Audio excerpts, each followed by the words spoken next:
Hi everyone, कैसे हो आप सब लोग। UPSC mains answer writing practice में GS 4 का एक क्वेश्चन आज हम देख रहे हैं। मतलब ये क्वेश्चन ना कॉमन सेंस का क्वेश्चन है, टोटल कॉमन सेंस का क्वेश्चन है। मैं आपसे एक सवाल पूछती हूँ, आपको क्वेश्चन का आंसर मिल जाएगा। आपकी कुछ कुछ लोगों से बनती नहीं है ना, कुछ लोग होते होंगे जिनके साथ घुलना मिलना आपको अच्छी वाइब नहीं आती है, आप मतलब यू डोंट फील कंफर्टेबल। आप थोड़ा सा डेप्थ में जाओ। Why don't you feel comfortable with some people? Why don't you feel कि यार ये सोसाइटी में सही नहीं कर रहा है, मतलब मेरे को उस पर डाउट है कि उसने ऐसा कुछ करा होगा। Why do you feel such things? कहीं ना कहीं आपकी इन डीप में मॉरल वैल्यूज़ जो हैं वो डिफ़र करती हैं। जब आपकी वैल्यू किसी दूसरे की वैल्यू सिस्टम से अलग है तो आपको लगता है कि यार ये ऐसे कैसे कर रहा है, ऐसे थोड़ी सही होता है, ऐसे थोड़ी होता है। मतलब जैसे कुछ लोग हैं, मैं एकदम पर्टिकुलर सिर्फ hypothetical only and only example, इसको लिटरल सेंस में मत लेना। जैसे कुछ लोग होते हैं जिनको जानवरों को परेशान करने में बहुत मज़ा आता है। मतलब आप न्यूज़ में भी पढ़ते होंगे कि कुछ लोगों ने कुत्तों को जहर खिला दिया, कुछ लोगों ने मतलब मर्सीलेसली पेड़ पौधे काट देते हैं, जानवरों को परेशान करते हैं, कुछ कुत्तों की पूंछ पकड़ के ऐसे, मतलब देयर आर सम पीपल जो बटरफ्लाइज को कैच करके उसको ऐसे मैश करके मारते हैं। And then are some people जो एक चींटी भी नहीं मारते हैं, जिनको लगता है कि नहीं, उनको एक चींटी मार के भी पाप हो रहा है। तो what do you see? Go in a little deeper way. What do you see? There is a difference in values. एक जो पहला एग्जांपल मैंने आपको दिया वो क्या समझ रहे हैं कि पेड़ पौधों को, जानवरों को, they don't have as equal right as a human being have. ठीक है, वो ह्यूमन को तो पूंछ पकड़ के नहीं घुमाते हैं, right? So what is this? That's the value in the difference. And दूसरे साइड के पीपल जो मैंने आपको सेकंड एग्जांपल दिया, व्हाट डू दे अंडरस्टैंड? उनको लगता है कि हर एक प्राणी को, हर एक जीव को, हर एक लिविंग ऑर्गेनिज्म को यहाँ पे इक्वल राइट है। जितना आपको दर्द होता है उतना उनको भी दर्द होता है। तो there is two different value system. ठीक है, एक एग्जाम्पल दे दिया। अब दूसरा एग्जाम्पल देखो। एक कम्युनिटी है, मतलब मैं आपको ये एग्जाम्पल के थ्रू इसलिए समझा रही हूँ क्योंकि ये जो पूरा आज क्वेश्चन हम डिस्कस करेंगे ना, थोड़ा सा एक बार एग्जाम्पल्स के थ्रू थोड़ा सा ग्रो आ जाओ, उसके बाद में हम देखते हैं, क्वेश्चन देखते हैं। दूसरा एग्जाम्पल मैं आपको देती हूँ। जैसे कि एक कम्युनिटी है जहाँ पे अभी भी वो बिल्कुल ऐसा मानती है कि हम छूत छात हो गया, भेदभाव हो गया, छुआछात हो गया, छूछात बोल रही हूँ, छुआछात हो गया, भेदभाव हो गया, इन सब चीज़ों को बहुत मानते हैं कि मतलब उनके घर में कोई अगर दूसरी जाति का आता है तो उसको नीचे बिठाते हैं, दूसरे कप में पानी पिलाएंगे, चाय पिलाएंगे और उसको उसी से धुलवाएंगे। और देयर इज़ अ डिफरेंट, और वहाँ पे एक दूसरी कम्युनिटी है जो पूछती नहीं है कि भाई आपका सरनेम क्या है। उनके लिए everybody, you are just a human being, your caste does not define you. तो ये दो कैटेगरी दिखी आपको? आपको क्या लगता है इन दो कैटेगरी के लोगों के बीच में कभी बनेगी? हो सकता है कि जब जरूरत पड़ेगी तब बनेगी, लेकिन there is a difference in values. ये कॉमनली शेयर्ड वैल्यू है। कुछ कॉमनली शेयर्ड वैल्यू हमारे कॉन्स्टिट्यूशन ने दी है, कुछ डेमोक्रेसी ने दी है, कुछ हमारी मॉरल वैल्यूज़ हैं। तो आज का जो सवाल है ना वो यही है कि कॉमनली शेयर्ड, वाइडली एंट्रेंच्ड कुछ ऐसी मॉरल वैल्यू है जो आपको इंसान बनाती है। आपने सुना होगा कि अरे यार वो तो इंसान ही नहीं है, वो तो हैवान है। क्यों बोला आपने उसको हैवान? क्योंकि उसका वैल्यू सिस्टम, उसकी मॉरल वैल्यूज़, उसकी जो ऑब्लिगेशंस हैं वो नहीं है जो होनी चाहिए। इसीलिए तो आपने बोला ना, हो सकता है उसने किसी का मर्सीलेसली मर्डर करा हो, राइट? तभी आप बोलते हो कि अरे ऐसे तो लोग इंसान नहीं, हैवान होते हैं। और कुछ जिनका बहुत अच्छा वैल्यू सिस्टम होता है, बहुत कंपैशनेट, एम्पैथेटिक होते हैं, आप बोलते हो अरे ये तो देवता है बिल्कुल ही। तो ये this all comes with your commonly shared and widely moral values. And now come to the question. Before that, let me tell you about myself. I am संतोष चौधरी। अगर आप मुझसे जुड़ना चाहते हैं तो इंस्टा या टेलीग्राम पे little_simple_बुधा पे सर्च करके जुड़ सकते हैं। क्वेश्चन का PDF भी मैं टेलीग्राम पे डाउनलोड कर दूंगी। अभी आप प्लीज़ यहाँ पे थोड़ा keep it calm. I know I have not, because I have been so busy and there are so many things. I'm so sorry I could not, but I will do that. Come to the question for now. अभी उसको छोड़ दो, हो जाएगा सब, वो भी मैं कर दूंगी। 2017 में सवाल आया था, पहले सवाल समझो। Without commonly shared and widely entrenched moral values and obligations, बिना कॉमनली शेयर्ड मतलब आपकी मेरी दोनों की वैल्यू, एक वाइड पूरी सोसाइटी उस चीज़ को मानती है। कॉमनली शेयर्ड का मतलब क्या हुआ कि हम सब मानते हैं, कॉमन है हमारे बीच में। वाइडली इंट्रेंच्ड का मतलब क्या हुआ कि एक बड़ी रेंज है जो पूरी सोसाइटी में मानी गई है। Entrenched, widely entrenched moral values and obligations हैं। अगर ये नहीं होगी, without these neither the law nor the democratic government nor even the market economy will function properly. सही बोल रहे हैं कि अगर आपके मेरे बीच में, सोसाइटी के बीच में कॉमन वैल्यूज़ एंड ऑब्लिगेशंस, कुछ चीज़ का एक ऑब्लिगेशन भी होता है, जैसे कि सिंपल ऑब्लिगेशन है, आपने देखा होगा कि कुछ लोग ऐसे ही नेकेड घूमना स्टार्ट हो जाते हैं, तो देयर इज एन ऑब्लिगेशन कि when you live in a society you at least wear some clothes, right, एक ऑब्लिगेशन है, जैसे कि आप मतलब हम we make our obligations also. तो यही बोल रहा है कि अगर ये सब चीज़ें नहीं होगी ना, तो चाहे वो लॉ हो, चाहे वो डेमोक्रेटिक गवर्नमेंट हो, चाहे वो मार्केट इकोनॉमी हो, प्रॉपरली फंक्शन नहीं करेगी। तो इसका मतलब क्या हुआ कि लॉ, डेमोक्रेटिक गवर्नमेंट और मार्केट इकोनॉमी को प्रॉपरली फंक्शन करवाने के लिए ये अत्यंत आवश्यक है कि हमारे कॉमनली शेयर्ड वैल्यूज़ हमारे बीच में रिस्पेक्टेड हो और वो हम एक्सेप्ट करें। फिर सेकेंड, तो ये तो स्टेटमेंट है। अब आपसे पहला सवाल पूछा है, what do you understand by this statement, आप इस स्टेटमेंट से क्या समझते हो? तो हम क्या करेंगे, हम पहले तो बताएंगे कि भाई ये वाली कॉमनली, पहले तो देखो ये वर्ड खुद, commonly shared and widely entrenched moral values and obligations, खुद में इतना बड़ा वर्ड लगता है, तो पहले हम इसको एक्सप्लेन करेंगे, ब्रेक करेंगे कि this is what in simple language we mean. फिर हम बताएंगे कि अच्छा अब हम इन लॉ, इन डेमोक्रेटिक और इन मार्केट इकोनॉमी ये चीज़ समझते हैं। फिर बोल रहा है कि explain with illustration in the contemporary time, contemporary time के अंदर एक्सप्लेन करना है एग्जाम्पल लेके। सिंपल क्वेश्चन है, अगर अभी लग रहा है एग्जाम्पल कैसे आएंगे, अभी देखो 1 to 1 एग्जाम्पल आएंगे। सबसे पहले तो देखो मोरल वैल्यूज जो होती है ना वो यूनिवर्सली एक्सेप्टेड होती है, जैसे ऑनेस्टी एक मॉरल वैल्यू है, ह्यूमिलिटी एक मॉरल वैल्यू है कि सब इंसान को इंसान की नज़र से, रिस्पेक्ट की नज़र से देखेगा। इक्वालिटी जो है ये एक मॉरल वैल्यू है, ठीक है। आप ये सब ये यूनिवर्सली एक्सेप्टेड प्रिंसिपल हैं जो हमारी डे टू डे लाइफ को गवर्न करते हैं। देखो आपका एथिकल वैल्यू, मेरा एथिकल वैल्यू अलग हो सकता है, लेकिन होना नहीं चाहिए वैसे, अगर हो सकता है, बट हमारी जो बेसिक मॉरल या एथिकल मॉरल में ज़्यादा डिफरेंस वैसे होता नहीं है। तो ये जो वैल्यूज़ होती है ना, this governs our day to day life, and these principles are very very important in maintaining the unity, harmony, honour among the people in society. जैसे मैंने आपको 2 कम्युनिटी वाला एग्जाम्पल बताया था ना, एक छुआछूत करता है, दूसरा नहीं करता है। तो ये जो अगर सोसाइटी में सब इसी तरह के लोग होंगे तो क्या आपको लगता है कि हार्मनी रहेगी? क्योंकि मान लो कि मतलब people will definitely fight, there will be collisions among them. तो ये सब हमारी सोसाइटी को पीसफुल बनाती है। मतलब इंडस वैली सिविलाइजेशन का जैसे कि एग्जांपल ले लो, यू विल सी कि यहाँ पर मोस्टली लोग पीसफुल थे क्योंकि सब में एक मोरली एक्सेप्टेड प्रिंसिपल या फिर मोरली एक्सेप्टेड वैल्यूज़ थी जिनको वो सब लोग मानते थे। Then moral values are usually communal and they are shared by the public in general. इसमें कोई देयर इज़ नो कोई पर्टिकुलर हम लोग एग्रीमेंट नहीं करते हैं कि नहीं मैं तो ऐसे ही करूँगा, कोई ऑब्लिगेशन नहीं है। यहाँ कोई शेल्डन कूपर होकर रूममेट एग्रीमेंट नहीं बनाता है कोई भी। दिस इज जस्ट लाइक कि अवर यूनिवर्सली एक्सेप्टेड वैल्यूज़। तो ये जो एक्सेप्टेड वैल्यूज़ होती हैं ये इसलिए होती हैं ताकि केयोस ना हो, ताकि लड़ाई दंगे ना हो, ताकि सोसाइटी में पीस बनी रहे। And they can not be framed. आप मतलब ये इस चीज़ को मेरा फ्रेम नहीं कर सकते। जैसे मेरे को रेड लाइट मैं नहीं तोड़ती हूँ, I don't break, I don't lie, ठीक है। मैं कभी छोटी बड़ी चीज़ भी अगर मेरे सामने 1 लाख रुपए भी पड़े होंगे तो मैं नहीं चुराऊंगी, वो पड़े रहेंगे। हो सकता है कि मैं उसको पुलिस में दे के आ जाऊंगी, बट अभी मेरे ऊपर कोई लॉ या रेगुलेशन लाके ऐसे बिल नहीं बना सकता कि ये संतोष चौधरी के नाम पर इस तरीके से हमने बिल बना दिया है, ये अब ऐसा नहीं करेगी। This is my values. This is I do it from my own. This cannot be framed and inculcated by force. By force आप मेरे को डंडा मार के नहीं बोल सकते।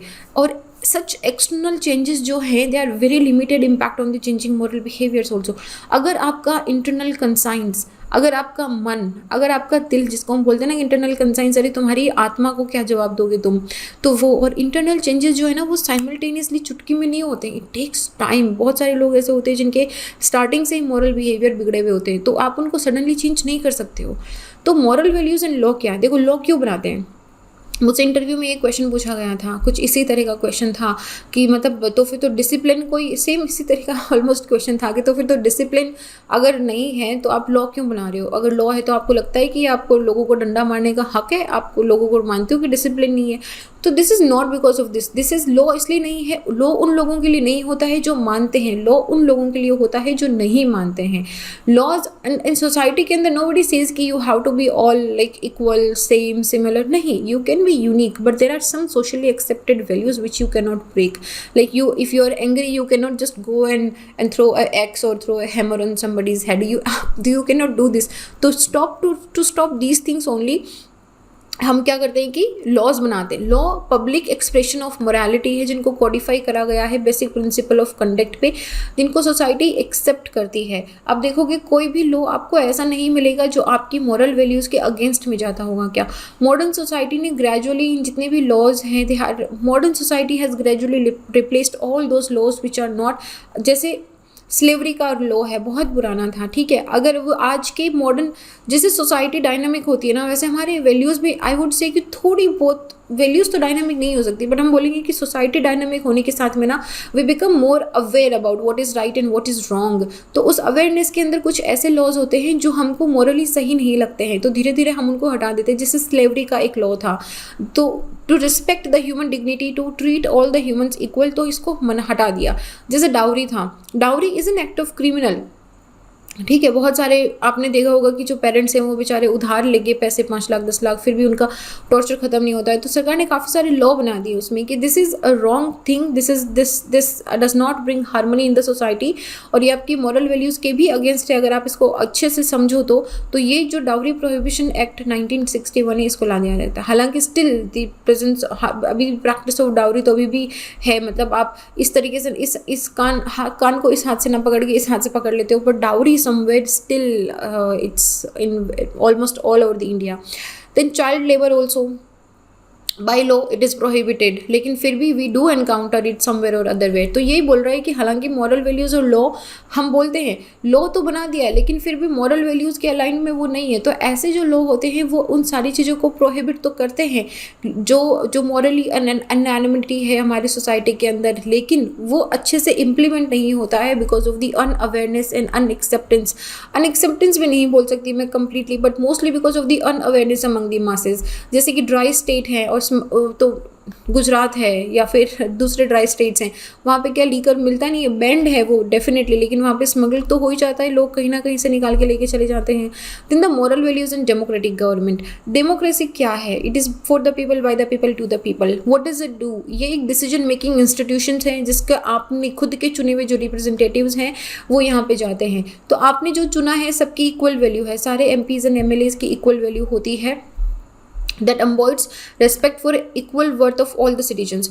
तो इसका मतलब क्या है कि इवन जो पावरलेस पीपल होते हैं, मतलब a person who does not have anything, हो सकता है कि वो एक झोंपड़ी में सो रहा होगा, उसके पास ओढ़ने के लिए एक चद्दर होगी, but still he has the right to vote. इसका मतलब क्या हुआ कि he has the right to express his preferences with democratic means. Values जैसे कि इक्वालिटी, फर्टर्निटी, लिबर्टी, जस्टिस, ये सब इंडिस्पेंसिबल वैल्यूज़ हैं। वाइब्रेंट इकोनॉमी को रन करने के लिए equality, fraternity, liberty, justice. You see कि कभी कभी गवर्नमेंट की तरफ से बहुत सारे आर्टिकल्स हम पढ़ते हैं, बहुत सारे एनजीओज ऐसे हैं जो बोलते हैं कि हमारी जो लिबर्टी है उसको कर्टल करा जा रहा है, ये हमारी जो वो फ्रीडम ऑफ एक्सप्रेशन है उसको कर्टल करा जा रहा है। तो ऑल दिस थिंग्स से, but all this things are very important for functioning of a vibrant democracy.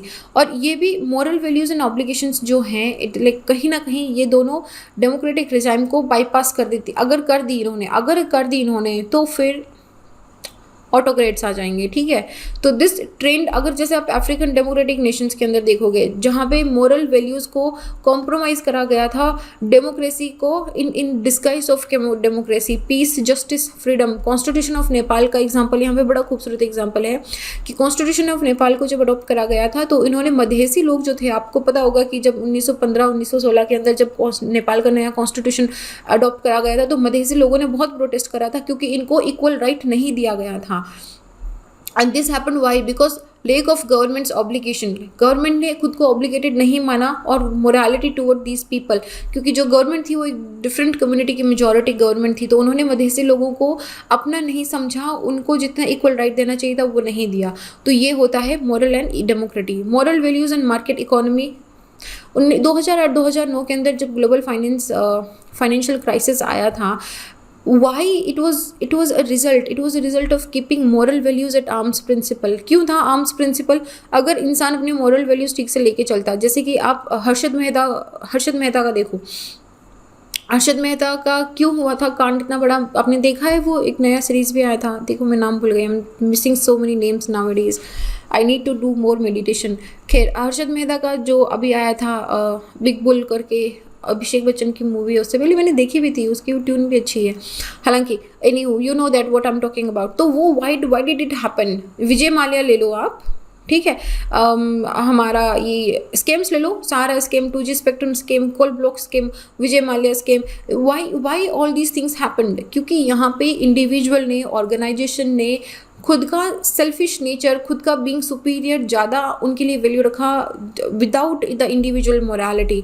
This is what happens. Market economy अच्छी तरीके से कब फंक्शन करेगी, जब market functioning and self corrective mechanism उसके अंदर हो। तो यहाँ पे बहुत सारे ऐसे इंस्टेंसेस जब होंगे जब मॉरल वैल्यूज़, अगर मार्केट इकोनॉमी में से एब्सेंस ऑफ मॉरल वैल्यूज़ हैं तो केयोस क्रिएट हो जाएगा, इट कैन क्रिएट ए हेवोक। क्योंकि देखो जो ग्लोबल फाइनेंस क्राइसिस है, जितने भी फाइनेंशियल क्राइसिस, या हर्षद मेहता स्कैम भी, अच्छा स्कैम नाम था उसका, देखो याद आ गया, हर्षद मेहता स्कैम जो था, अब सब देखोगे इसमें क्या हुआ, एक्सेसिव ग्रीड थी, greed to earn more, greed to have more. ये एक्सेसिव ग्रीड या जो इरेशनल डिसीजन मेकिंग थी जिसकी वजह से उन्होंने अनसस्टेनेबल इन्वेस्टमेंट बिहेवियर उनका था, तो this questioned the whole basic principle of market economy. तो आज सेबी क्या करती है, सेबी रेगुलेट करती है ना इसको। वाइड अगर सब लोग अपनी मोरालिटी से चलते रहते तो क्या हमको सेबी की जरूरत पड़ती, नहीं करनी पड़ती, क्योंकि once in a while all these kind of people come, जो अनसस्टेनेबल इन्वेस्टमेंट टेक्निक्स लेके आते हैं, जो इंडिविजुअल, देखो सेल अपना प्रॉफिट सब करना चाहते हैं, लेकिन अपना प्रॉफिट हजारों लोगों की नुकसान पे करना is never a moral value. You earn, you grow, you do whatever you want to do, लेकिन दूसरे लोगों के सर काट के उसके ऊपर से चढ़ना is never good. It's like you, that is what the unmorality comes from, right. जैसे सत्यम हुआ था, सत्यम क्यों हुआ था, nexus of management, lack of transparency नहीं थी, सरकार के पास डेटा नहीं जा रहा था, ग्रीड ऑफ प्रोमोटर्स थी। सिमिलरली जितने भी स्कीम्स आप देखोगे ट्रेड एंड कॉमर्स के अंदर, या तो अनएथिकल प्रैक्टिसेस की वजह से हो रहा है, या फिर कॉर्नी कैपिटलिज्म की वजह से हो रहा है। विजय माल्या का ले लो, चौकसी का ले लो, व्हाई दिस इज हैपनिंग, क्योंकि somewhere the moral, the personal individual moral values have declined, इसीलिए तो हो रहा है वो। तो जितने भी ऑब्जर्वेशंस आप देखोगे they all can be summed up into word the Gandhi has said कि ही, एक तो उन्होंने बोला था कि कॉमर्स विदाउट, ये 7 sin वाला क्वेश्चन हम ऑलरेडी कर चुके हैं। Okay, this question we have already done. कि commerce without morality and politics without principle are sin, and this is what this question is all about. Hence the value of morality and obligation, ये हमारे conscience, individual के conscience में inculcated होनी चाहिए, और ये widely shared होगा तभी इसका best purpose serve होगा। Extreme control, अगर extreme control लेना पड़ता है, जब लोग, जो कुछ न्यूसेंस ऐसे भी होते हैं जिनको लगता है कि why there is some stopping, you know, like कुछ दानव देवता टाइप पीपल होते हैं, तो उनको ऐसे एक्सट्रीमिस्ट को कंट्रोल करने के लिए लॉ एंड रेगुलेशंस चाहिए हमको, बट उनका लिमिटेड इम्पैक्ट होता है गवर्निंग मोरालिटी एंड ऑब्लिगेशंस के अंदर। जब तक आप सब लोग, हम सब लोग उस एक कॉमनली बिलीव्ड कंसाइंस पे नहीं चलेंगे, तब तक गवर्नमेंट भी लो डंडा मार के हमको उतना नहीं करवा सकती है। So this was the question. I hope now you understand कि what the question was asking about, क्या बात कर रहे थे हम without commonly shared and widely entrenched values. ना तो चाहे लॉ हो, डेमोक्रेटिक गवर्नमेंट हो या मार्केट इकोनॉमी हो, कुछ भी अच्छे से वर्क नहीं करेगा। आई hope now you have a lot of examples also. तो हमेशा एथिक्स में भी, जैसे गांधी के जो 7 sins है ना यार, उस पर हर साल या हर दूसरे साल एक क्वेश्चन आता है, उसको अच्छे से कर लो। मैंने उसको पहले एक अपना GS4 के अंदर गांधी 7 sin करके करवाया हुआ है, तो आप उस क्वेश्चन को अटेम्प्ट कर लो। This is a good question, ठीक है। मैं उसका वीडियो का लिंक भी शेयर कर दूंगी इंस्टाग्राम पे, you can just check it on my Instagram में, शेयर कर दूंगी यहाँ पे। Well this is it, I will see you guys in the next. अपना ध्यान रखिए एंड जय हिंद।